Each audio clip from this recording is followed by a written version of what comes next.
Hello guys, this is the second video. Like I said, I was going to do 2 videos today. It's all about Amazon books. This book was requested for me to review by a coworker. Like I said, AHP has come to me and said, hey, can you review a book? And I was like, wow, I can do that. So before anyone's like, you're reviewing your company's books and you're not saying anything, I'm saying it, girly, so you can't come for me. So this is the second book, and it's an erotica, of course, because it's what AHP does. And it is called Enjoy Mr. Hardwood, and it's by a new author named Iris Henley. And like everyone knows, I'm like, look at me just like scratching my ear. I'm doing everything YouTubers shouldn't do. This book just came out, I believe. Let me see, check the date. Let me check the date. Well, there is no date. So it is out anyway. And it's called Enjoying Mr. Hardwood, which already has you like hardwood. I'm intrigued. This review will be 10 minutes, within 10 minutes, going, and trying. So first we're gonna read the summary. What's your name? Instantly, MJ stops. I can read the pleading in her fake colored eyes. My thumb traces the side of her mouth. It seems our fun is ending sooner than expected. I tilt my head. I hear her warning. My eyebrow rises. I want to know your name, I press. I say nothing while she gets to her feet. Neither does she as she turns to retrieve her dress. We're not done, I announce. My movement surprises her. In a flash, I grab her arm and force her against the wall. Is this what you want? I growl. My first thrust is savage. My second is unhuman. But she welcomes them, and each one that follows with a pant and a moan for more. The thing that's going to haunt me long after she's gone is knowing that I had spent 6 fun days and 7 amazing nights with the one that got away. MJ should have known she couldn't love this man and leave him. It was something about his touch that sent her up in flames. His turquoise eyes gave a promise of satisfaction that created a fear that she should have listened to. No, MJ thought when she walked away, the mysterious Mr. Hardwood would be reduced to a man that she would conjure up in the darkness. However, their time of lust left a lasting mark. Tongue-tied. When Mr. Hardwood lays his gaze upon MJ years later, he's shocked by what he sees. Now more than ever, he's hell-bent to make MJ his, no matter the cost. So, Second Chance Romance. It's a short story. It's 86 pages, and it is basically your second chance of the short read. By the way, Iris Henley, this is a 2 Caucasian reads, so it's a male Caucasian character and a female Caucasian character. The other book I read, The Lesbian Erotic Romance, you can check out that review. That is an AA romance. Heads up. And if you're wondering, yes, I do. I will focus primarily on BWBM romances, but if someone does ask me to do a review, I try to accommodate. Because you asked, and you know, people, it doesn't hurt to ask, and it doesn't hurt to do a review for like 10 minutes about a book that I check out. Okay. So basically, this book starts off with a young woman and a man, and basically at the beginning, you're kind of going to the end of their like little cruise, sexual cruise. Basically, Aisley, who is known as Mrs. Juicy, I believe, Miss Aisley, who's known as Miss Juicy, goes on this cruise to try to like get away from her life and try to like just have a time with her hair down and just like forget about all the promises that she has to deal with when she gets back home. And Mr. Hardwood, who is Luca, has gone on this trip basically for the same reason. And when they meet, Aisley's basically like, look, I'm just hurting myself. It's just hurting myself. Aisley's like, look, I think you're fine. I want to fuck around, but I don't want any promises. Like, you don't need to know my name. You don't need to know where I come from. You don't know how old I am. It doesn't matter. Let's just bang, and get out of here. So, of course, because this writer is writing erotica, she just hits us all. She just slaps us in the face with flame right off the bat. Like, ooh, dick sucking and all kinds of shit. I was like, if you're not over 18, watch out. But yes, this book has immediately hot scenes.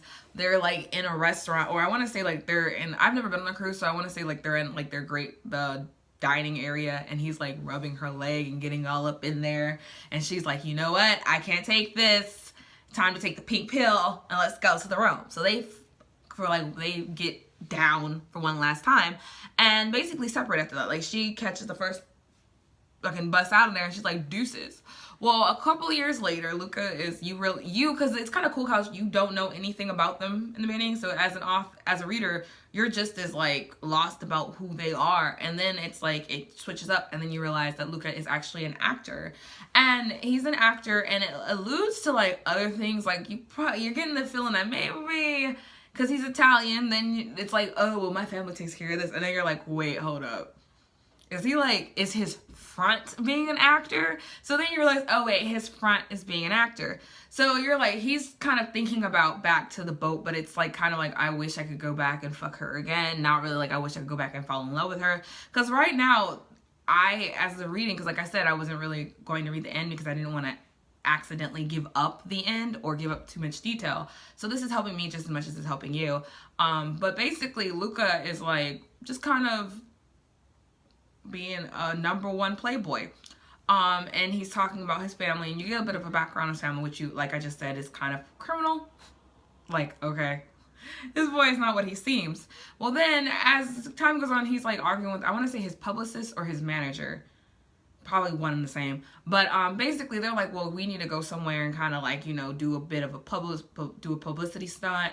And Luca's like, well, I don't want to go to a hospital because I'm really just not down to see sick kids because it just affects him too badly, I guess. Which was kind of nice where it was like a realistic statement like, hey, because a lot of people try to make the hero super, super nice and super, super kind, Captain America shit.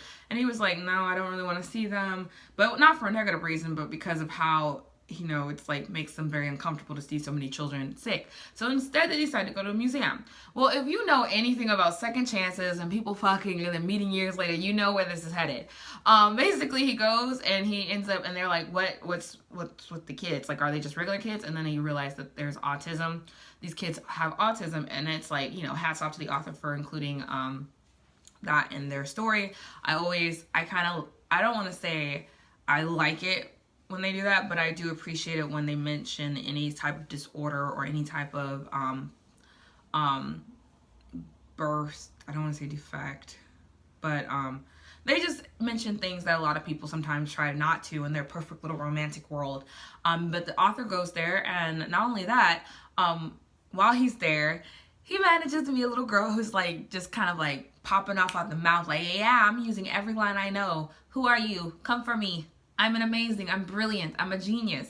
And he's like, oh, she's a little saucy. And then he turns around and like, they're like, oh, her mother's here. Like the teacher who's like all up on his butt because, you know, he's an actor and he's hot. And she's like, ooh, oh yeah, her mother, come here, mom. Mom, I don't even talk to her. Like, come here. And the mom comes and she's like, oh, fuck Becky.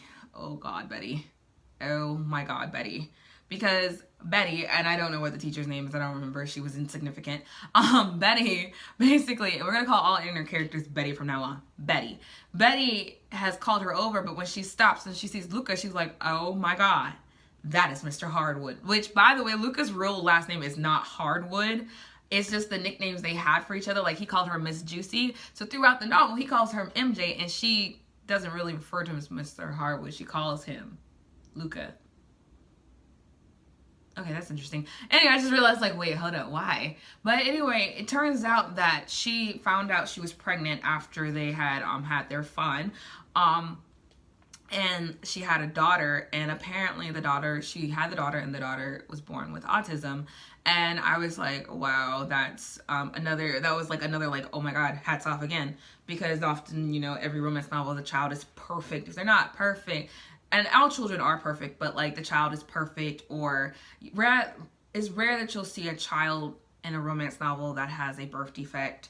Most of the time it's either the lady works with them so you can see how angelic she is in dealing with children who have these defects. But I like that the character has to deal with that, which again gives her a very distinct voice, which is what I freaking love. Again, I love characters with very distinct voices, and again, this woman has a very distinct voice. I like the style of writing. It was comfortable to read. Outside of that, shit goes down because Luca's pissed because she got pregnant with his child and didn't tell him. So, and then like when you find out low-key that she had like a fiance, and she basically got pregnant and was like, hallelujah, I have a way out of this relationship. I was like, well, damn, this dude must have been really bad. But because that leads too much into the story, All you need to know is Luca is getting his boo and his baby. And I'm leaving it there. So the link is down below. You can find out what happens. You can argue with me whether it's a good book or not in the comments. And you can like and subscribe. You know what to do. Deuces.